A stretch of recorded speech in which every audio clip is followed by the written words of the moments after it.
ハロー、こんにちは、大家好、なるです。今回は新しい動画を撮ってみようと思います。日本語を勉強している人にぴったりな内容です。単語の練習やリスニング練習ができます。私と一緒に日本語を勉強しましょう。今回の動画のテーマは SNS です。何の略かわかりますか？ソーシャルネットワーキングサービスの略です。インスタグラム、LINE、TikTok、X、Twitter、Facebook などですね。はい、今、日本語の発音で言ってみました。皆さん、聞き取れましたか？まず最初に SNS に関係がある単語を紹介します。その後にいくつか例文を紹介します。次に私が短めの文章、記事を読みます。リスニング練習に使ってください。それが終わったら私が日本語で少しスモールトークをします。友達の話を聞いている感覚で聞いてみてください。それではスタート。それでは単語から練習しましょう。今回私は中国語と一緒に紹介しますが、英語の字幕もあるので、必要な人はつけてみてください。口の動きも見て、真似して発音してください。ファーウェン、投稿する、上げる、アップする。追踪、フォローする。退追、フォローを外す。解除、解除する。加好友、友達追加する。按赞、いいねする、グッドボタン。分享、シェアする。留言、コメントする。回復、返信する。標注、タグ、タグ付けする。发私讯、DM する。ダイレクトメッセージする。封鎖、ブロックする。静音、ミュートする。账号、アカウント。私人账号、鍵垢。分散账号、裏垢。頻道、チャンネル。追踪者、フォロワー。個人資料、プロフィール。大頭貼、アイコン。動態消息、タイムライン。短片、ショート動画。IG 的短片、リール。現實動態、ストーリー。直播、ライブ配信。搜尋、検索する。次にいくつか例文を紹介します。最初に中国語で例文を言います。できる人はそれを日本語に翻訳する練習もしてみましょう。我想追踪你的 IG，能告訴我你的賬號嗎？インスタフォローしたいからアカウント教えて。インスタフォローしたいからアカウント教えて。上司的訊息太煩了，我想封鎖他。上司からの連絡がうるさいからブロックしたい。上司からの連絡がうるさいからブロックしたい。現在的大頭貼是2年前的，差不多想換了。今のアイコン2年前のだからそろそろ変えたい。今のアイコン2年前のだからそろそろ変えたい。你有看到山田的現實動態嗎？那個女生是他的女朋友嗎？山田くんのストーリー見た？あの女の子、彼女かな？山田くんのストーリー見た？あの女の子、彼女かな？看短片的時候、沒想到已經過了3個小時。ショート動画を見ていたら3時間も経ってしまった。ショート動画を見ていたら3時間も経ってしまった。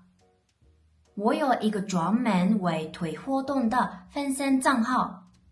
私には推し活用の裏垢がある。私には推し活用の裏垢がある。はい、皆さん練習できましたか？この日本語の例文は他にもいろんな言い方ができます。今回紹介したのは友達、家族同士で話すときに使う普通形の形ですが、もちろん丁寧形で言う場合もあります。この表現、この言い方はどうですかなど質問がある人はぜひコメント欄に書いてください。次は私が文章、記事を読みます。皆さんはリスニング練習、聞く練習をしてみてください。字幕を見たくない人は隠して聞いてください。今、SNS は日常生活の一部として世界中で使われています。それぞれの国で使われている SNS や使い方は少し違っていますよね。今回は日本で使われている SNS とその使い方について紹介します。まず日本では SNS を使い分けていることが多いです。例えばインスタグラムでは綺麗でおしゃれな映えを意識した投稿が多いです。日常生活の一部を投稿するというより、特別な瞬間やおしゃれなカフェ、旅行の写真を投稿したり見たりするのに使われています。反対に X、Twitter では日々のちょっとした思いや意見をつぶやく場所として使われています。インスタグラムとは違い、何かの不満や愚痴を書く場合も多いです。また日本人は友達や家族、同僚と会話するために LINE というアプリを使っています。日本人は電話で話すよりメッセージでやり取りすることが多く、その時にスタンプと呼ばれる可愛いキャラクターの絵を使って感情を伝えることも多いです。またプライバシーに関しても日本人は慎重な人が多いです。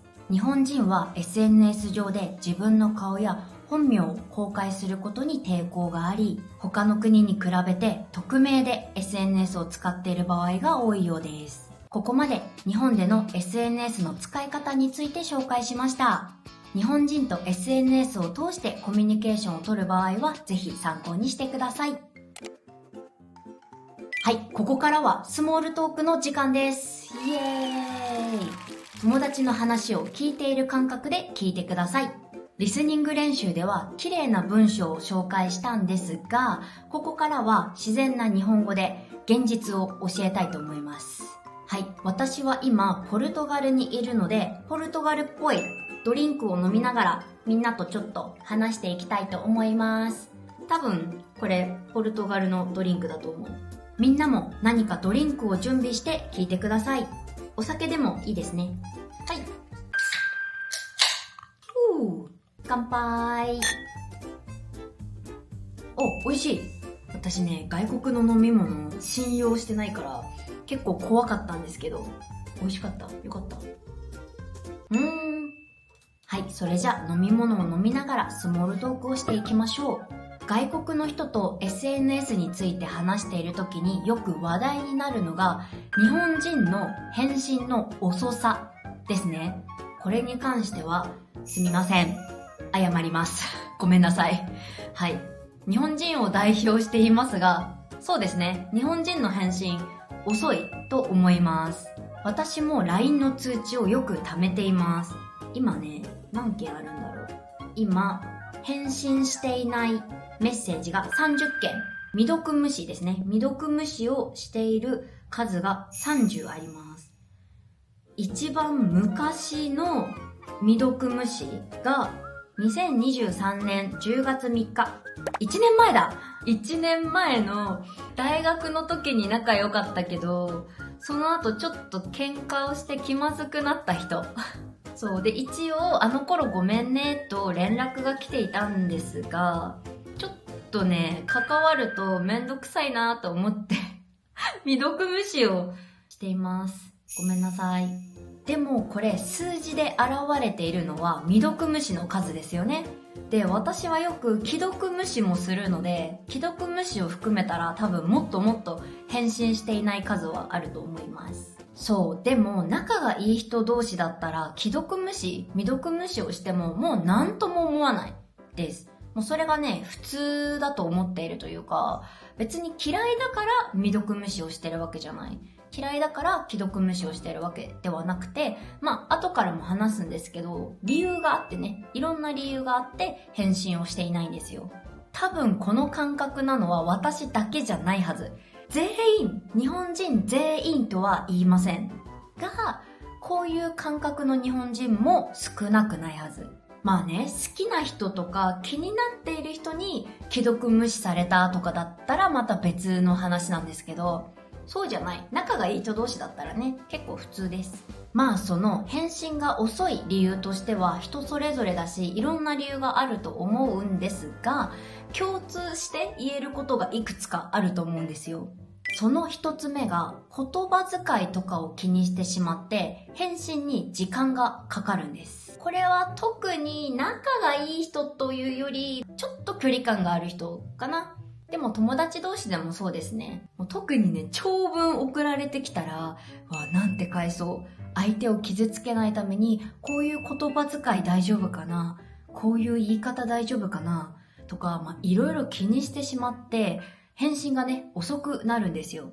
相手からメッセージが来て、見て確認して、ちょっと考えて返信したいな、後で返信しようと思っていて、ずっと返信しないということもあります。二つ目は単純に忙しいから。日本人ね、忙しいことで有名ですよね。さっきも言いましたね。返信を考えるのにちょっと時間がかかってしまう。だから返信を考えている暇がない、時間がない。これも一つだと思います。でも皆さん疑問に思いませんか？仕事が終わった後、時間あるでしょ？返信する時間あるでしょ？そう思いますよね。でもね、日本人は仕事で疲れている時、もう他人のことを考える余裕もないんですよ。他人に対して、こういう言葉遣い大丈夫かなとか、こういう言い方で傷つかないかなとか、もう考えてる余裕がないんですよ。仕事が終わったら自分のために、自分を癒すために時間を使いたいと思っている人が多分多いはず。